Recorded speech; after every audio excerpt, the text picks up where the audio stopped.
Hello, everybody. Today, in the US-China Public Dialogue series, we'll be discussing economic aspects of the China-US relationship with two great experts. From here in Washington, D.C., we'll have Dr. Yukon Huang.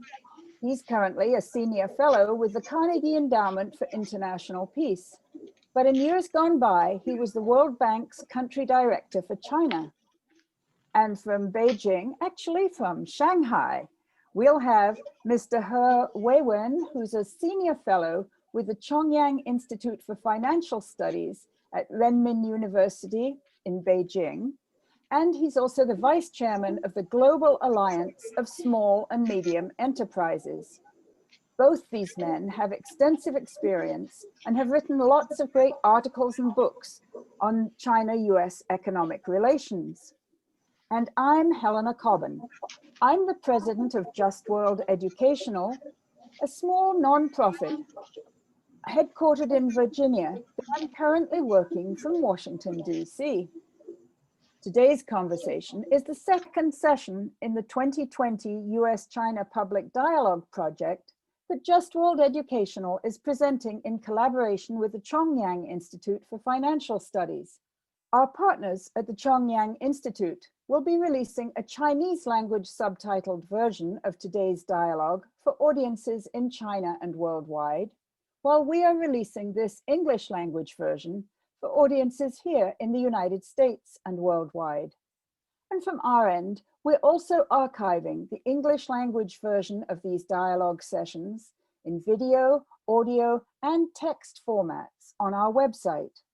And we're making available these records and a lot of related materials via a handy resource page on our website, www.justworldeducational.org. So do please check it out. We're also happy that the Global No Cold War Coalition is supporting this public dialogue effort. So now it's my pleasure to introduce my two guests. Dr. Yukon Huang, it's good to have you with us. Pleasure to be here. And our second guest from Shanghai is Mr. He Weiwen. I'm so glad you can be with us too. Thank you. It's my pleasure to be here. So today, we'll be discussing 5 questions. For each question, I'll first give each guest a chance to provide a quick reply. Then, as time permits, I'll engage both of them in a short discussion before we move on to the next question. So the first question is, China and its economy have evidently started recovering from the effects of the COVID interruption, while the US economy, the world's largest, still seems mired in those effects. The IMF's latest World Economic Outlook forecast predicts that the US economy will contract by 4.3% in 2020, that China's will grow by 1.9%, but the economies of all or most other countries will see a significant contraction in 2020. This will hit low-income countries the hardest. What can the US and China do to help the low-income countries? So Dr. Yukon Huang, I'll turn to you first. Thank you, Helena. Low-income countries are affected primarily through their trade and foreign investment links with the major powers. So when the world is in recession, this has a very negative effect on the low-income countries. What can the US, what can China do? It depends in part upon the nature of the recovery of these two countries. China's recovery, which is V-shaped, very, very strong, is largely driven by industrial exports, but its consumption response has been relatively slow. The US, and for that matter, Europe, their response has been driven largely by consumption, financed largely by government programs, social health programs, unemployment insurance, but their manufacturing response has been relatively slow. So on one hand, you have an industrial export response. On the other hand, you have a consumption response. What can China do? Well, China needs to actually support consumption because that's been lagging behind. And the only way that China can actually do this is, frankly, through more government support for social programs. And large amounts of this might be targeted toward what I would call the tens of millions of migrant workers in China who actually don't have unemployment insurance and who've suffered a lot. But if consumption in China can rebound, imports can rebound, and this will help the less developed countries.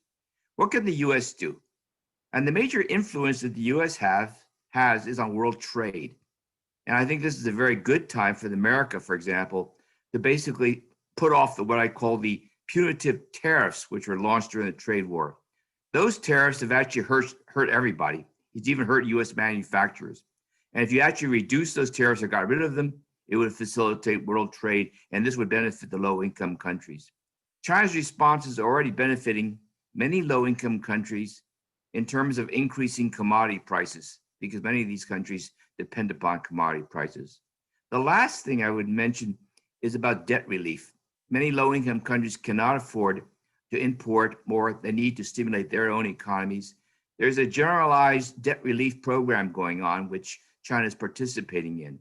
And I think for China to help facilitate debt relief, that would benefit low-income countries a lot. So let me stop there. Well, those are some great suggestions. Mr. He, what could you suggest that the US and China could do to help the low-income countries? Well, thank you. First of all, I would like to mention a little bit about the economic recovery in both China and the United States. There has been a clear time lag in the recovery between of the two countries, because China was hit first by COVID-19. So we saw a serious fall in economy during the first quarter of this year. With the GDP fell by 6.8% year on year. If we analyze that, that would be 27%. That is year on year. If we make it quarter to quarter, it will be over 30%, just as serious as that in the United States for the second quarter. After that, both China and the United States have been picking up their economy. However, China also faces difficulties, not as good as the years before COVID-19. So regarding the low-income economies, if we look at the IMF as the World Economic Outlook, the GDP fall in low-income economies will not be that serious. It's forecasted the total GDP for low-income countries will fall by only 1.2% in 2020, but will pick up quickly by 4.9%. So if we just say that it's okay, low-income economies are okay, then that will be misleading. We should pay more attention to the 4 points.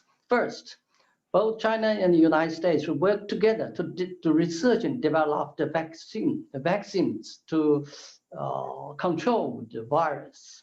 So that's very, because the low-income people in low-income countries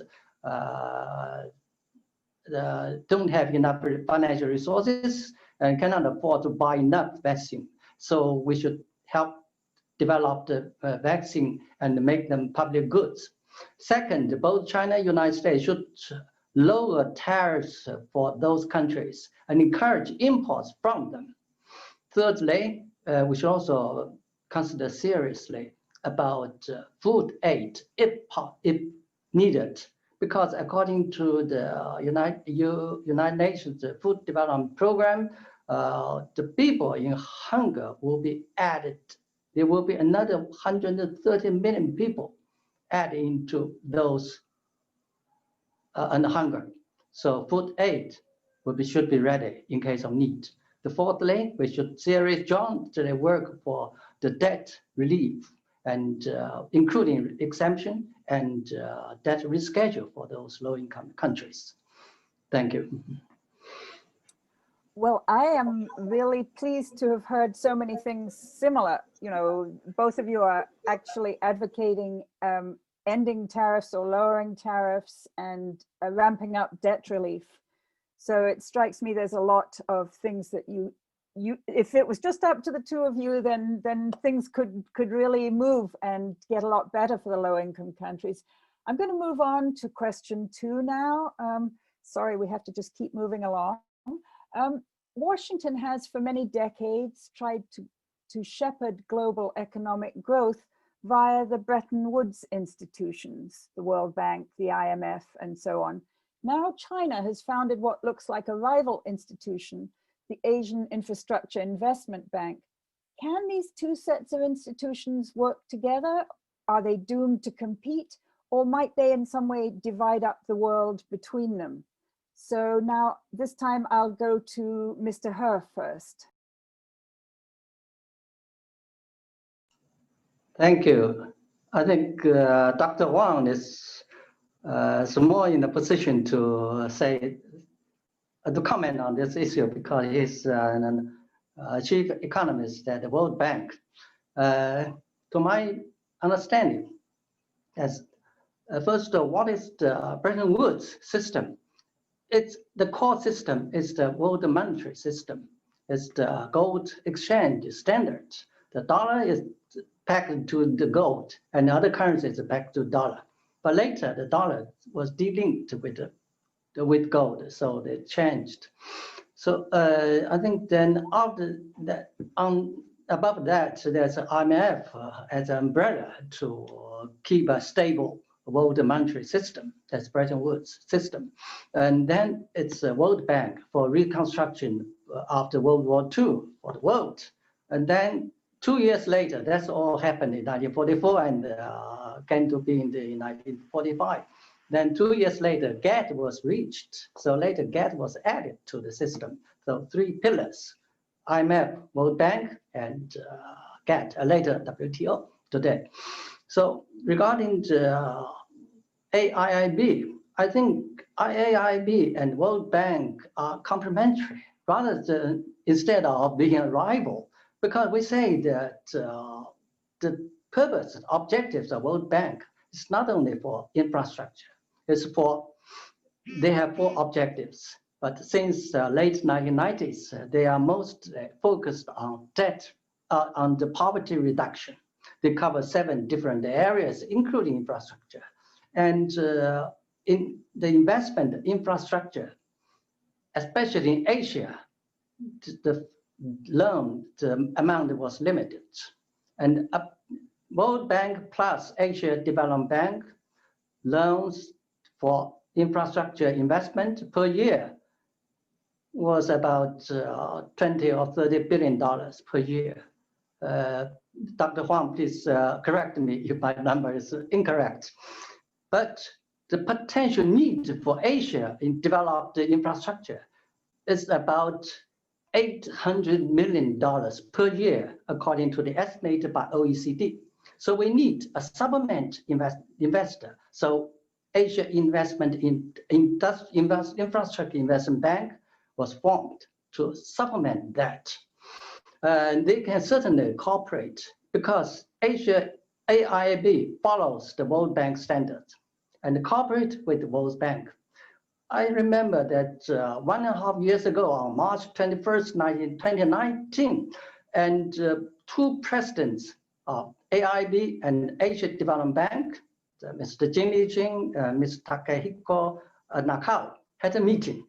They discussed on the cooperation, and both banks have a joint financial in 5 projects. So I think they are complementary instead of rival. Thank you.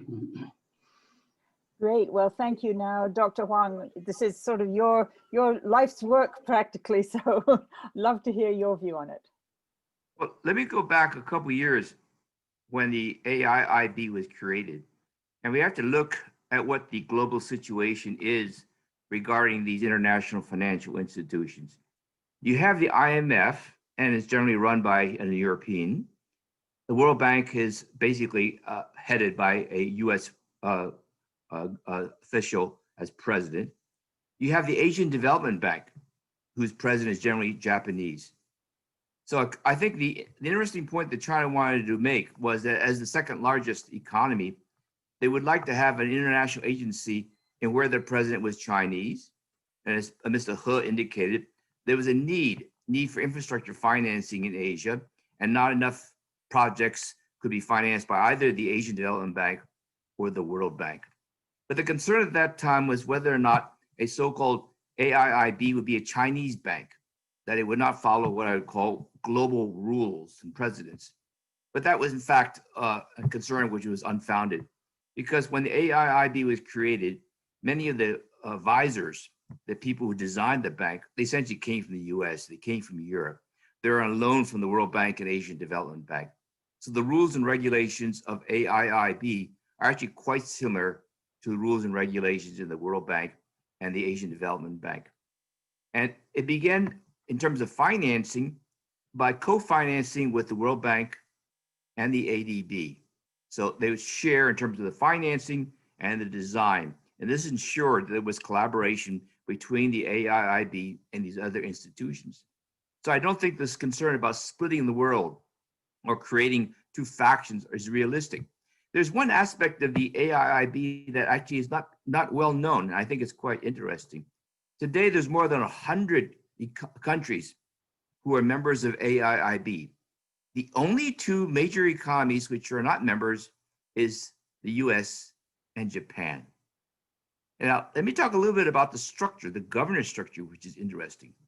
The governance structure of the World Bank, the IMF, and the Asian Development Bank are such that the major shareholders have a voting veto-proof power. So America is guaranteed to be able to hold the chair as the president of the World Bank, similar for the IMF. The AIIB was actually created differently. It assumed that if everyone joined, including the US and Japan, China does not have a veto share. So AIIB is actually the only bank which, in theory, if America joined it, the president of AIIB would not have to be Chinese. And that's not true for the others. So rather than splitting the world apart, I think the AIIB offers an alternative model to say that these banks, they don't have to have a president who's a national of what I would call the leading member of that particular bank. And I think that's an interesting feature of the AIIB. I did not know that. So that is really interesting. And it would be even more interesting if the US and Japan should join the effort to put the resources into developing Asian infrastructure. So now I'm going to come on to I think maybe what for me is the biggest question on our agenda today, and that is about decoupling. Regarding bilateral US-China relations, to what extent do each of you see a possibility of a substantial completion of the decoupling that has already been underway in recent years between our two economies? If you could address this at the levels of both trade and technology, the latter in light of the Huawei situation and similar situations. So this time, Dr. Huang, could you go first? Thanks, Helena. Let's go back a year or so to the beginning of the US-China Trade War. The US-China Trade War is actually misnamed because it's really not about trade. It's really about technology transfer. It's actually about decoupling, as you mentioned. Trade is not really an issue. Global trade benefits both sides. The levying of punitive tariffs by the United States has led to higher prices for consumers and producers, both in America and abroad. So no one actually benefits from the tariffs. And we should actually be trying to promote trade, not to restrict it. But there is a concern. That concern is about foreign investment and a concern that China has a lot of restrictive practices, which actually makes foreigners, when they operate in China, they don't have what I call a level playing field.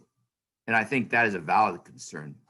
China's been addressing this, I say, gradually over the last 4 or 5 years. They've been loosening up the restrictions in entry. They've been improving their courts dealing with intellectual property rights violations. They've been pledging that they would not force transfer of technology from foreign companies to Chinese companies. So I think there's a fair amount of progress, but it's going very slowly. So you need to address these in some way. But meanwhile, what's happening in the United States is that there is an impatience, and there's what I call increasing security concern, Now, security concern is that China is rapidly becoming more innovative. It's a threat to America's standing as the dominant global innovative power, high-tech power. And there's concerns that many products are dual use. They have both a commercial use, but there's also concern that they could have a security concern. And Huawei is the primary example. So Huawei is producing 5G communications systems. It has a very good system. It's cheaper, but there's a concern that this could be used for security concerns and it could not be regulated. So America has banned the use of Huawei domestically. America is basically encouraging other countries not to use Huawei. And Huawei is also being penalized by having reduced access to chips and other high-tech components produced in the United States. So let me focus upon Huawei as an example. The Huawei's products incorporate a huge variety of components which come from many countries. And many of these products, particularly chips, come from the United States. They also rely upon European products, Japanese products, products from Taiwan, Korea, globally. So when you actually restrict Huawei's access to these components, which America has been doing, this really jeopardizes Huawei's potential to expand or even to exist. So this, I think, is a major concern, and this is an example of the decoupling. But what is the impact of decoupling on the United States? Now, there are probably, I would say, 15 to 20 major high-tech American companies who basically earn 20 to 50% of their revenues from their exports to China. So when you cut off China as a market, you reduce the profitability of a wide range of US companies. In fact, these are America's most innovative companies, the most high-tech, sophisticated companies. So what is the consequence? Well, obviously, on Huawei, there's a negative consequence. And there are other companies being affected in China. But what people actually miss is the negative impact upon the US. So the IMF did a study a year ago on the impact of decoupling on China and on America. And it showed that China's growth rate could potentially decline by 1% or 2% because of this loss of high-tech components and inability to actually produce many of these goods. But America's economy would also be affected. In fact, America's economy growth rate would be cut in half because America depends upon innovation to prosper. So decoupling is a negative consequence for both sides. It's also affecting scholarly exchanges, information or research, even simple things like visas and tourism. And I think the ultimate consequence is the reduction in transfer of knowledge across borders. The world grows because knowledge is shared. And that's true domestically when we share it. It's true when we share it with other countries. So once you start to restrict the sharing of knowledge, you're reducing growth around the world. And we have a really serious problem. So how do you deal with this security issue? And I think there's only one way to deal with this, because you actually can't satisfy the issue of security. It's not an economic concern. My view would be you have to basically construct international global agreements to deal with these security concerns. You have to partner with each other. You have to have international regulatory agencies which can provide assurances to both sides that somehow these security concerns are being mitigated. So global collaboration, in my view, is the only way in the long term to solve what I call these security concerns, which are driving decoupling. That is fascinating. And maybe if there's time, I'll come back on that. But first, we need to let Mr. He give his answer to the question about decoupling. Well, thank you. I quite agree with Dr. Huang on the main points. I would like to add a few more. I think regarding decoupling, we can classify three different categories. First, the military products and technologies are always decoupled. Has always been decoupled. It's as guided by Cobban, Paris, and also USChina arrangement. And the second category is the goods for general use, for consumption and the production. They have never been decoupled, or or have been reduced a little bit, but not substantial decoupling.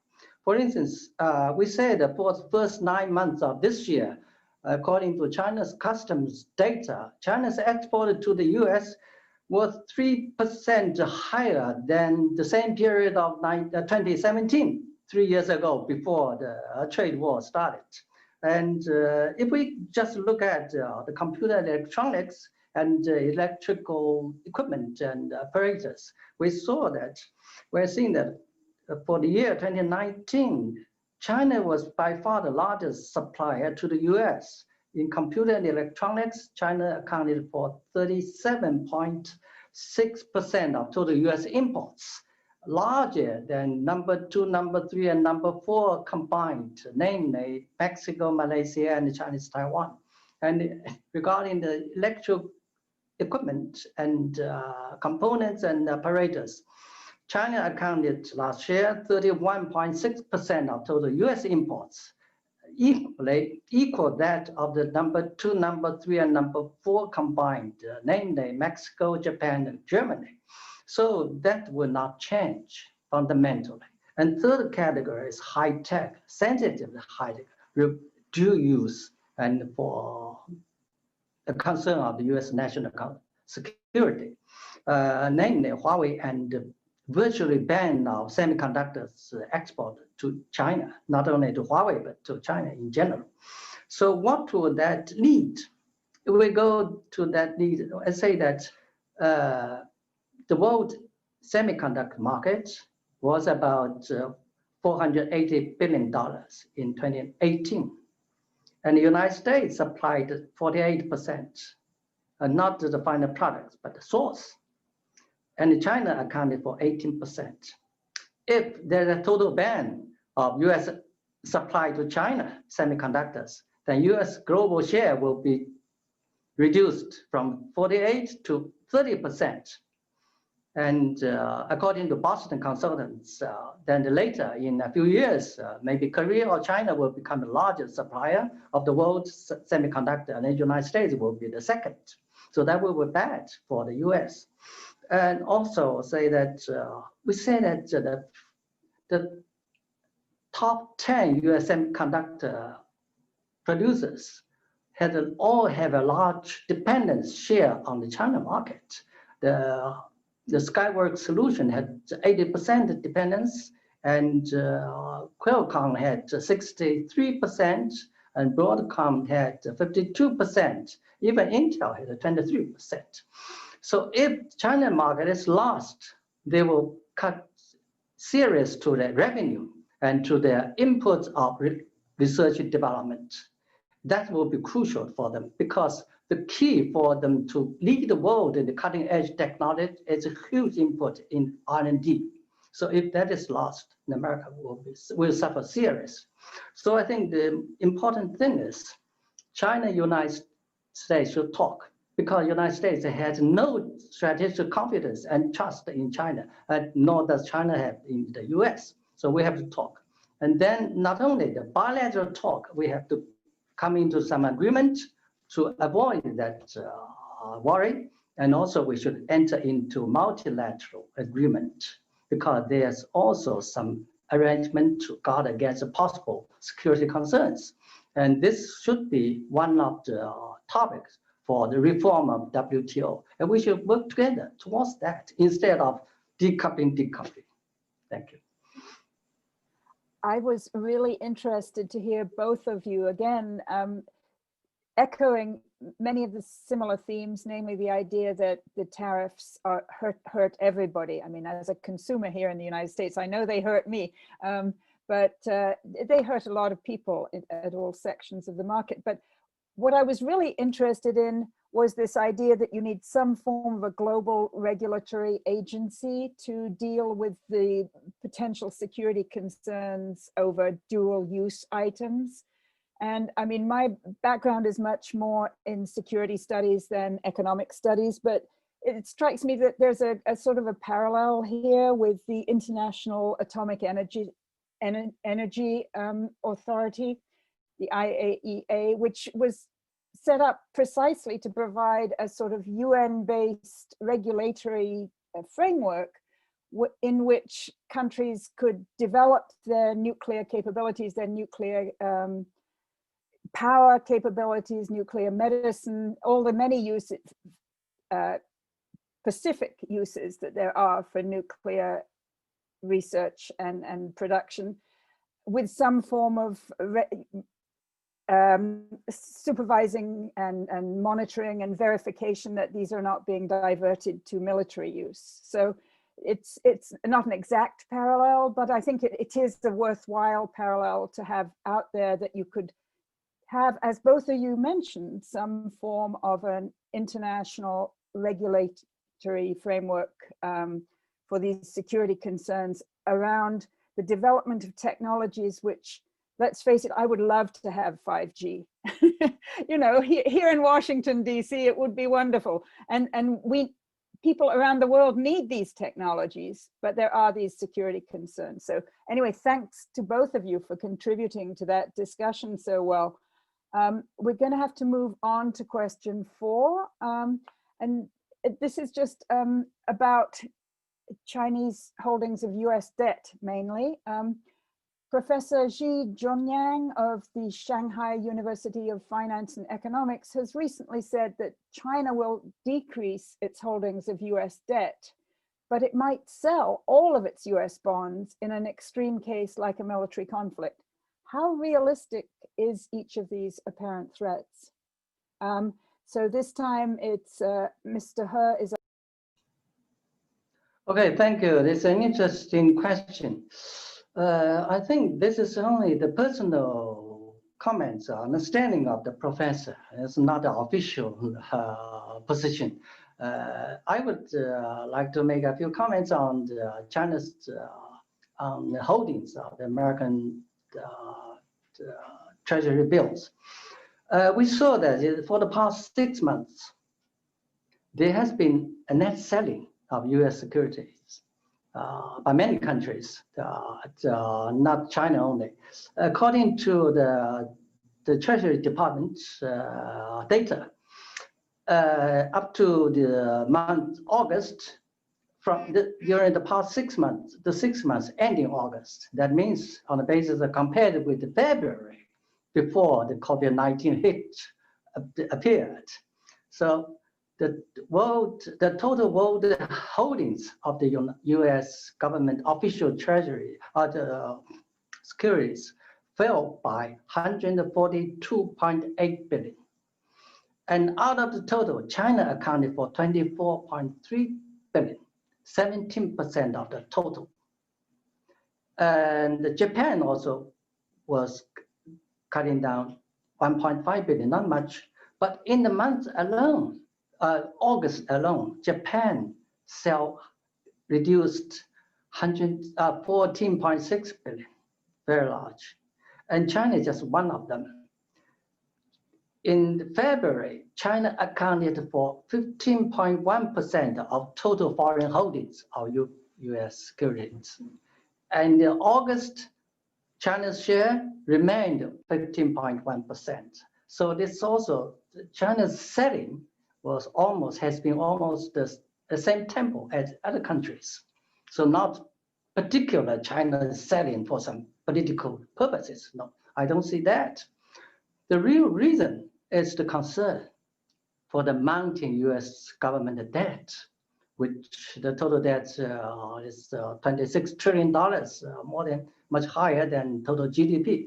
And that's raised the concern for the possible sovereign debt default, although there has been no such a record since World War II. However, people have to concern about that. That's a god. And also, there's a decrease in yields of the US Treasury bills. So people have to shift some of the reserves to some other financial products for better yields. That's normal. So whether China will sell all the securities in time of the military conflict, I don't know. For the time being, I think not only for the time being, for forever, our two countries should avoid any war. We should talk. We should handle our difference, no matter how great it is. Thank you. Well, I think I really welcome that last comment of yours. Yeah, but I suppose we should think it's a possibility, but let's work to avoid it. So now, Dr. Huang, what do you think about China's holding of US debt and the risks involved? Well, let me distinguish between two objectives. Why does China have US securities? Well, it comes from the fact that when you run a trade surplus, you have to hold your reserves in foreign currencies.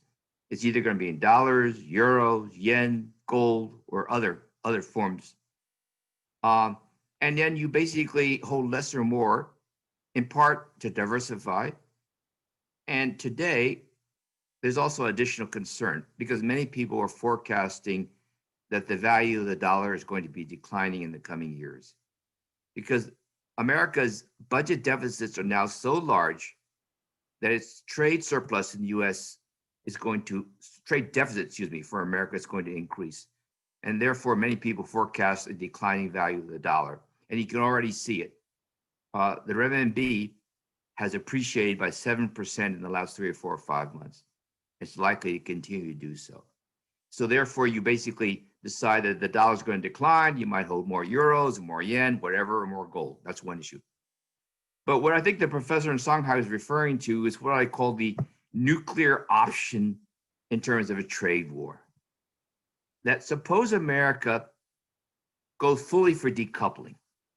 And even worse, suppose it bans or forbids China from trading and making use of the dollar in financing transactions. And that would, of course, cripple China's economy because it's so trade-oriented. So what could China do in response if there was a sanction? I'm talking about sanctions which America has levied on North Korea, on Iran, Iraq, basically saying, I forbid you to actually have access to America's foreign Federal Reserve System. And therefore, your trade relations are going to basically fall apart. That's the concern. And then the issue then is what can China do about it? So China then says, well, if that's the case, I'm going to withdraw my money from the US. I'm going to sell all my bonds that I've purchased. And the issue then is this potentially feasible? What is the consequence on that? And the answer is it's bad for both sides. Because if China decides to sell all its US bonds, it would drive down the value of the dollar and drive down the value of its holdings, so China would lose a large share of the value of its reserves, which are held in America. So what about on the US side? If China is no longer willing to buy US bonds, what's the consequence for America? And the consequence is interest rates in the US would soar because the government here in America is running huge deficits. It finances it by selling bills and bonds. If there's nobody willing to buy it, then the US government, instead of borrowing at 1% or 0.5%, ends up paying 4 or 5%. Essentially becomes financially impossible for America to fund its government deficits. So again, this is what I would call the nuclear option in terms of financial retaliation, that both sides would suffer a lot. And therefore, most people, when they look at this, feel that this is not a likely or reasonable possibility.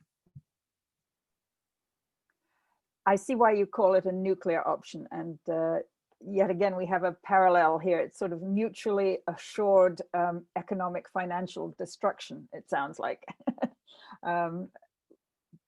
So again, something definitely to be avoided. So that brings us to the fifth question today. What steps, immediate and then long-term, do you think both countries' governments should take at the economic level to return to a more cooperative and mutually beneficial economic relationship? If possible, please look at steps your own country might take, as well as the other countries. So this time it's Dr. Huang's turn to go first. Thank you. We have a problem in terms of US-China relations because there's confusion in terms of how each side looks at the other side. And if I were sitting in Beijing, which I often am because I write a lot about China, and I look at America's position regarding China, And I ask, what is it that Washington wants from China? And why is it so difficult to answer this question? Because there are actually what I call three constituencies in the US. There's the White House, President Trump. He's really fixated upon trade deficits. That's why he proposes these tariffs. He wants China to buy more, and that's what he's really concerned about. There's a second group. These are what I call US business community. They want better access to China's market. They want China to reform and liberalize. They want to actually invest more in China.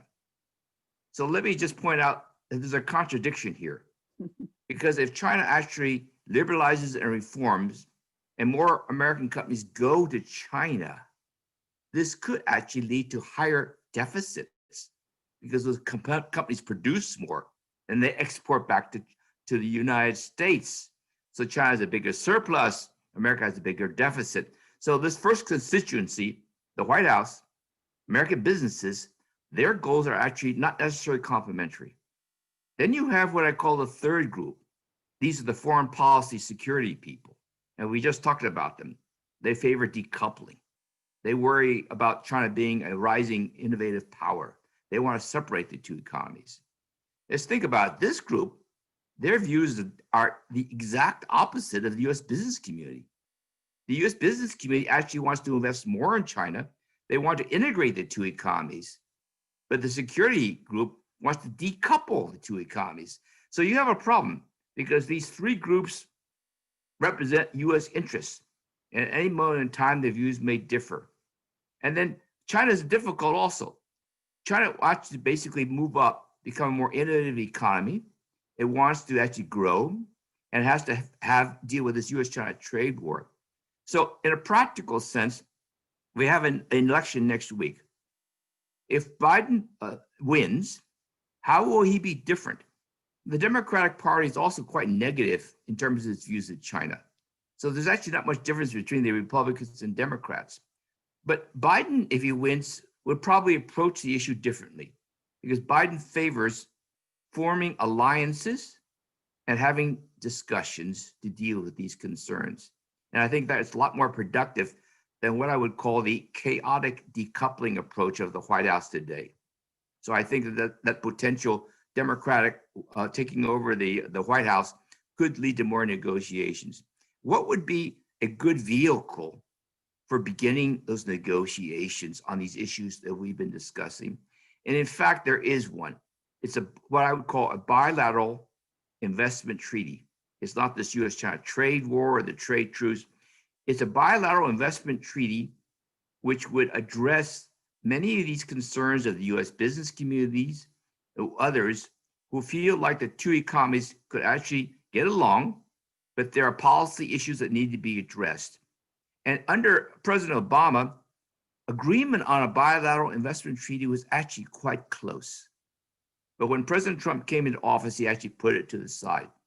Now, this process can be facilitated globally because Europe has exactly the same situation. They are currently negotiating a bilateral investment treaty between Europe and the United States.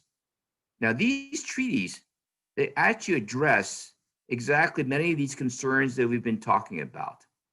And I think China is actually prepared to be responsive, but you need to have a dialogue and means for discussing this.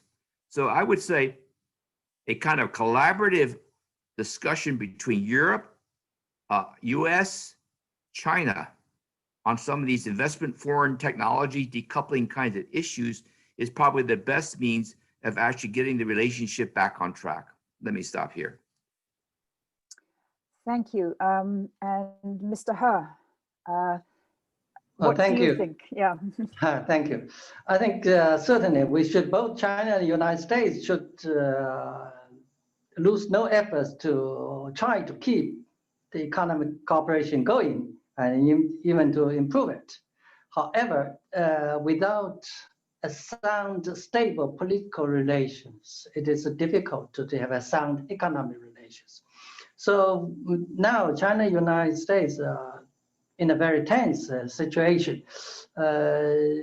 Maybe our two governments can never agree on a number of fundamental issues. So what's to be done? So it's, first of all, I highly recommend that China and United States seek peaceful coexistence. We just coexist peacefully. That's a UN charter, the sovereignty, equality of sovereignty. That means first, mutual respect of sovereignty and the territorial integrity. That means we will say that Hong Kong, both Hong Kong and Taiwan are part of China's territory. So you should respect. Then second, non-aggression on each other. So neither United States nor China should launch any military conflict, should seek differences solution through peaceful means. Third, non-interference of internal affairs. There are many internal affairs in China, but the United States is saying this is bad, that's bad. That's the internal affairs. So because they say that the system is bad. China's the leader of the Communist Party of China is bad. The United States says this and that. However, this is China's internal affairs. We never care whether we cannot interfere whether Democrats or Republicans get power, win the election, or get into the White House. And there are a number of the countries with monarchy systems. So we don't care. That's their internal affairs. So if we just base on the relation on the non-interference of the internal affairs, that would be much better. On this basis, we can seek cooperation on mutual benefit. Then on the economic front, I think there are also two fronts. First, local and the business aspect. The cooperation at this level has been going on fundamentally uninterrupted. For instance, during the first 7 months of this year, the US business investment in China set up 860 new enterprises in China over 7 months of this year. So at the same time, although White House has been pressing hard decoupling, however, the business is doing just the opposite. And on the government front, we should seek, I quite agree with Dr. Huang that we should seek dialogue instead of confrontation. Because China and the United States, our two governments had very matured dialogue mechanism. In the past years, we had over 70 different groups for dialogue, managing differences and seek cooperation. We should resume that. And regarding the technology transfer and concern about the security, we should talk about focus on that first to clear the obstacles. Important way is we seek for conclusion of bilateral investment treaty or agreement that will formulate the basic principles, guidelines, and the measures regarding all these issues. And as far as the trade is concerned, I highly recommend that the United States call off the additional tariffs on China, and then China will call off the tariffs on the US products, because we see that during the past 3 years, tariffs actually have not been that effective in checking China's export to the US. However, the US importers, taxpayers paid money. That would not be good. Then on the China side, we should work hard to open the market, to welcome the US investors, to open the financial sector, and to make sure that all the players, be it SOEs, private or foreign, play on the level field and enjoy the same national treatment. They have to provide a fair environment. So that will encourage the cooperation between the two countries. Thank you. I think I just have one little question supplementary on that one for each of you. For Dr. Huang, when you were discussing the different interest groups here in the United States, perhaps from a Chinese perspective, you didn't actually mention organized labor, which had its own concerns about trade with China, and which may be, you know, if Biden does get elected, may be stronger. What can you say about the role of organized labor as an interest group in this country? Helena, I think you mentioned a very important issue, because there is a general perception in the U.S. That the relationship with China has not been good for American workers, that their incomes have not been increasing, that unemployment for the wage-dependent workers in America have suffered, and China's growing rapidly and generating trade surplus is part of the cause of this. I have basically several observations as an economist. That is that the decline in manufacturing jobs in the U.S. Has been going on for 50 years, long before China became a major economic power, and it will continue. So now we have in the U.S. 90% of the U.S. workers are in services. Only 9% are in manufacturing. Okay, so this concept of dependency upon manufacturing in the relationship to China is actually not really relevant anymore.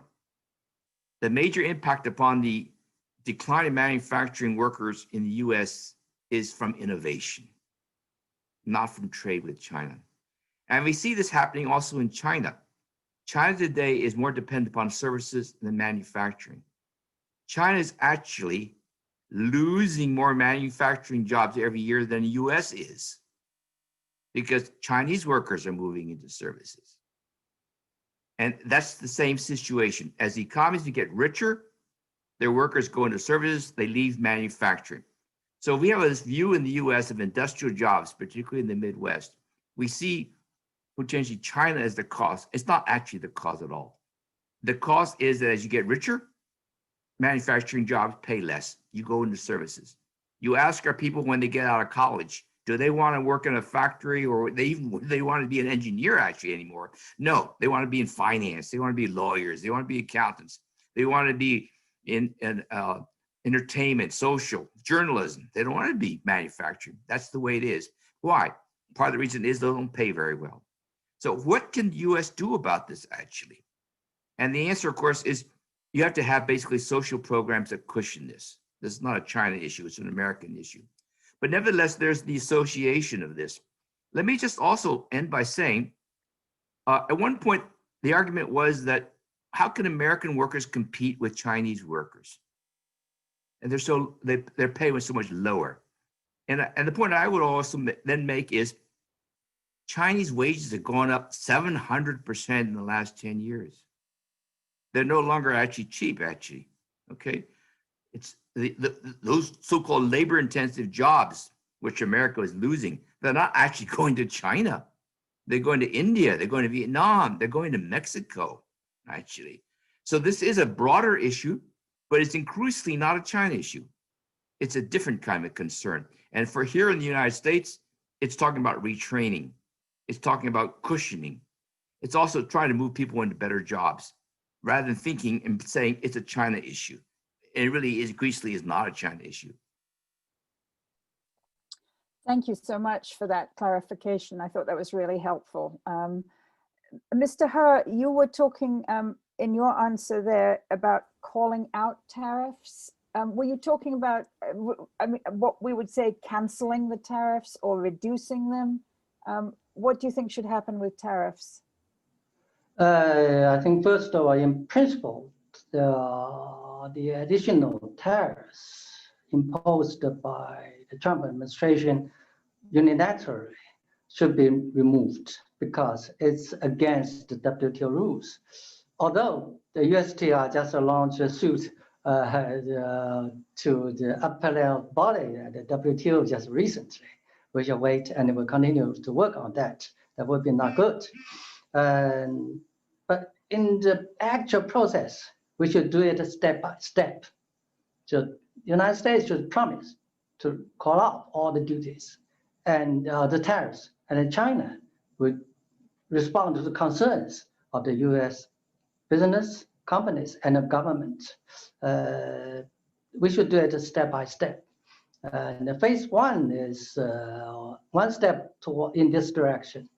However, phase one did not solve that much because all the tariffs already in place was not moved. So we should work towards that direction. We should work out that without additional tariffs, can we find a better solution benefiting both our businesses? Certainly, we can. Yeah. Well, thank you both very much. It's been such a pleasure to be with you here in Washington, D.C. It's the late evening. In China, it's tomorrow morning. But it's been just a great experience for me being with you both for this rich and timely discussion. I want to thank you both for sharing your insights. I'm afraid that this wraps up the second session of our US-China public dialogue.